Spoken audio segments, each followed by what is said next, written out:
안녕하십니까. 경제신문 주요 기사를 통해서 투자 아이디어를 찾아보는 크로스체크. 저는 유진투자증권 김영재입니다. 오늘도 3개의 기사 준비를 했는데요. 첫 번째 기사 한국경제 3년입니다. 어제 그 삼성 디스플레이가 차세대 퀀텀닷 디스플레이에 대규모 투자를 발표했는데 기술력으로 중국의 추격을 따돌리기 위함이라는 내용입니다. 본문에서 삼성 투자에 있어서 특징점들 검토해 보도록 하겠습니다.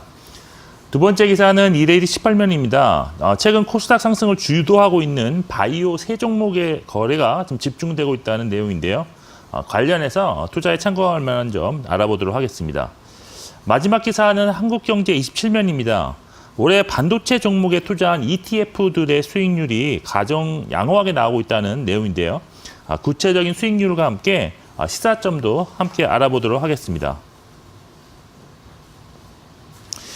네, 첫 번째 기사는 삼성의 그 대규모 투자에 대해 다루고 있는데요. 중국이 무섭게 따라오는 그런 대형 디스플레이 부분에서 중국을 따돌리기 위해서 차세대 디스플레이인 퀀텀닷 라인을 구축하기로 하였다는 그런 내용입니다. 먼저 여기 뭐 잘 보실지 모르겠지만 퀀텀닷 디스플레이에 대해서 좀 나오고 있는데요.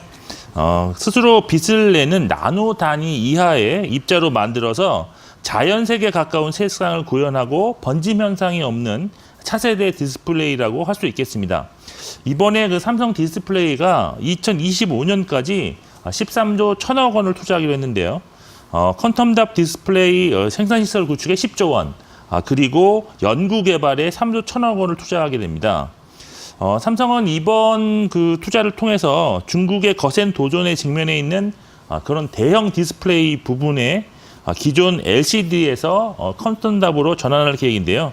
사실 중국은 정부의 막대한 지원을 바탕으로 지난해 초부터 대형 LCD 그 TV용 패널을 대규모 공급하면서 시장을 빠르게 지금 잠식해 나가고 있는 상황입니다.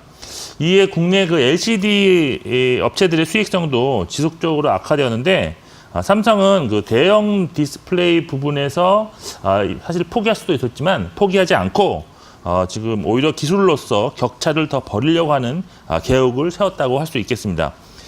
이번 투자에서 좀 관심이 좀 가는 것은 퀀텀닷용 공장을 지금 신규로 지금 건설하는 것이 아니라 기존의 LCD 라인을 퀀텀닷 디스플레이 생산 라인으로 전환시킨다는 그런 계획인데요.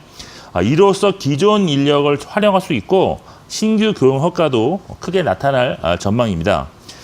그리고 삼성은 또한 이번 그 퀀텀닷 디스플레이부터는 원천 기술 확보와 디스플레이 산업 생태계 강화 추진에 중소기업들과의 파트너십을 보다 좀 강화하기로 했는데요. 이에 정부 역시도 내년 디스플레이 관련 예산을 전년 대비 3.4배 증액해 공급망 안정화와 연구개발 지원을 할 것이라고 좀 강조하는 그런 분위기입니다. 결국 이번 그 삼성의 그 대규모 투자는 관련한 그런 소재나 장비, 부품주들이 상당히 또 수혜를 볼 것으로 보이는데 이런 것들이 이제 공장 건설과 생산까지 순차적으로 나타날 수 있기 때문에 처음에는 장비주, 그다음에 부품주, 소재주 쪽으로 순차적으로 지속적으로 수혜가 나타날 수 있다는 점에서 IT 종목들에 대한 관심이 좀 더 지속적으로 나타날 수 있을 것으로 예상해 볼 수 있겠습니다. 네, 두 번째 기사는 코스닥에서 특정 바이오 종목들의 매매가 집중되고 있다는 그런 현상에 대해서 다루고 있는데 편중된 매매로 인해서 지금 현재 실적 시즌 우량 코스닥 기업에 대해 시장의 관심이 좀 무관심하게 나올 수 있다는 그런 우려감을 나타내고 있습니다. 이번에 그 매기가 집중된 종목은 세 종목인데 여기서 보시면 신라젠과 헬릭스미스 그리고 HLB에 지금 거래가 집중되고 있습니다. 어제 같은 경우에는 거래 대금 합이 8,670억 원이었는데요. 전체 코스닥 거래 대금의 어제는 19.9%를 차지했습니다. 세 종목이 19.9%, 거의 20%를 차지했는데 이 정도도 상당히 높은 수준이다라고 볼 수가 있는데요. 그렇지만 지난 그 8일인 화요일에는 이들 종목이 무려 2조 3,511억이 거래됐습니다. 그래서 그날 이제 올해 가장 코스닥 거래 대금이 많은 6조 원이었는데 거래 대금의 거의 40% 가까이 차지하는 그런 현상이 좀 발생을 했습니다. 그러면 왜 이렇게 이 조들 종목에 그 거래가 집중되고 있을까라고 좀 생각을 해보셔야 될 것 같은데, 이들 종목이 단기간에 상당히 큰 수익을 올렸다라고 볼 수가 있겠습니다. 지금 현재 그 10월 달로만 지금 따지면, 지금 신라젠 같은 경우에는 10월 한 달 동안, 10월 뭐 지금 10일밖에 안 지났지만 10월 동안 지금 5.5%가 상승했고요. 그리고 지금 헬릭스 스미스 같은 경우는 지금 한 65.9%, 그리고 HLB는 더 많이 상승했는데 86.3%가 상승했습니다. 이렇게 단기적으로 상승하는 과정에서 초단기 매매를 유발할 수 있는 그런 큰 변동성이 나왔다라고 볼 수가 있겠는데요. 따라서 매매를 많이 할 수 있는 그런 단타족들이 지금 여기에 많이 들어갔다라고 볼 수가 있고, 여기에 더해서 지금 보시면 여기 공매도와 쇼커버링 얘기가 나오는데요.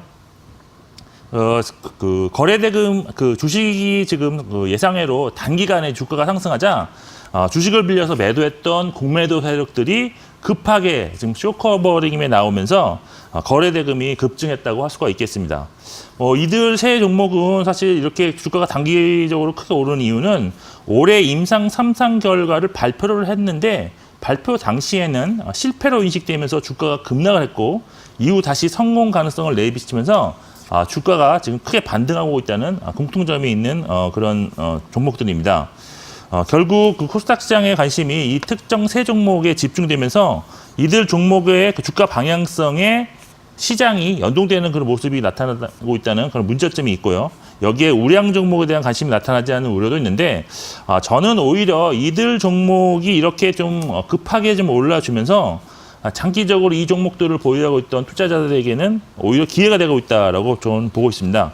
즉, 그 자금이 좀 순환이 될 수 있는 그런 기회를 주면서 어떤 막혔던 그런 자금 사정이 좀 순환되는, 숨통을 좀 트이는 그런 기회로 지금 좀 제공하고 있지 않냐라고 판단하고 있는데, 투자 전략적인 측면에서 본다면 일단 그 기존의 이 종목을 장기간 보유하셨던 종목 투자자들은 일단 주가가 오른 것이 수급에 의한 것이기 때문에 일단 일부라도 꼭 이익 실현을 하셔야 된다라고 저는 보고 있습니다.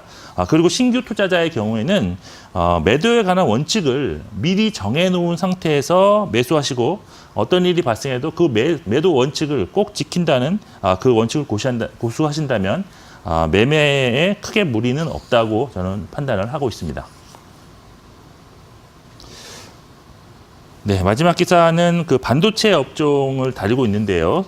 그 반도체 업종에 그 투자한 그런 ETF가 올해 수익률 상위권을 대거 휩쓸고 있다는 그런 내용입니다. 먼저 그 올해 그 국내 그 ETF 순위를 살펴보시면 미래에셋 자산운용이 지금 운용하는 타이거 반도체가 올해 24.2%, 그리고 삼성자산운용의 코덱스 반도체가 똑같이 동일로 24.2%로 공동 1위를 지금 기록 중입니다. 그리고 3위 같은 경우는 코덱스 MSCI 퀄리티라고 그래서 지금 그 우량주에만 투자하는 그런 종목이 지금 15.1%였고, 반도체를 포함한 IT 종목을 그 투자하는 그 ETF가 지금 4등을 기록을 했습니다. 그리고 대형주 10개만 지금 투자하는 타이거 탑 10도 지금 5등을 기록하고 있는데요. 전반적으로 보면 이렇게 보면 대형주 위주의 투자가 나타나고 있어서 삼성전자나 SK 하이닉스를 매수한 펀드라는 공통점이 있습니다. 실제 그 삼성전자하고 삼전이랑 하이닉스 같은 경우는 올해 수익률이 상당히 높았다라고 볼 수 있는데, 삼성전자 같은 경우는 지금 26.6%가 올해 상승을 했고요. 그리고 하이닉스 같은 경우는 30.7%가 상승을 해서 코스피가 지금 마이너스 0.1%, 그리고 해외 주식이 올해 상당히 좋다고는 하지만 미국 S&P 500 지수가 16.5% 상승한 것에 비해서도 매우 양호한 수익률을 이 두 종목이 기록했다는 것을 알 수 있습니다. 그래서 여기 타이틀처럼 삼성전자, 하이닉스만 담아도 올해 그 S&P 500보다 좋다라는 말이 나올 수 있는 것인데요. 그런데 문제는 지금 이 두 종목이 올해 수익률이 매우 좋았지만 이 종목을 개인들은 올해 내내 순매도했다라는 점인데요. 삼성전자를 올해 개인들은 4.2조 원, 그리고 SK하이닉스를 1.9조 원을 순매도해서 결국 개인들은 상대적인 박탈감을 느꼈을 가능성이 상당히 높다라고 할 수 있겠습니다. 일단 증권가에서는 4분기와 내년에도 이들 반도체 업종에 대해서는 주가가 좀 양호하게 움직일 가능성이 있다라고 보고 있는 그런 상황인데요. 실제 이번 그 삼성전자의 3분기 실적에서 재고 감소 및 가격 하락폭 둔화가 좀 나타난 것을 알 수 있었고, 4분기에는 낸드 플래시 가격 반등 가능성이 높은 만큼 실적도 조금씩 안정을 찾을 수 있을 것으로 볼 수 있겠습니다. 결국 반도체 종목들이 시장 지수 대비 아웃퍼폼하는 모습은 좀 더 이어질 수 있을 것으로 볼 수 있겠습니다. 여기까지 오늘 제가 준비한 3개 기사 모두 검토해 보았습니다. 어제 시장은 전반적으로 약세였지만 지금 저점 매수하려는 힘도 만만치 않다고 보여서 조정이 나오더라도 단기간에 끝일 가능성은 높다고 판단하고 있습니다. 지금까지 크로스체크 김영재였습니다.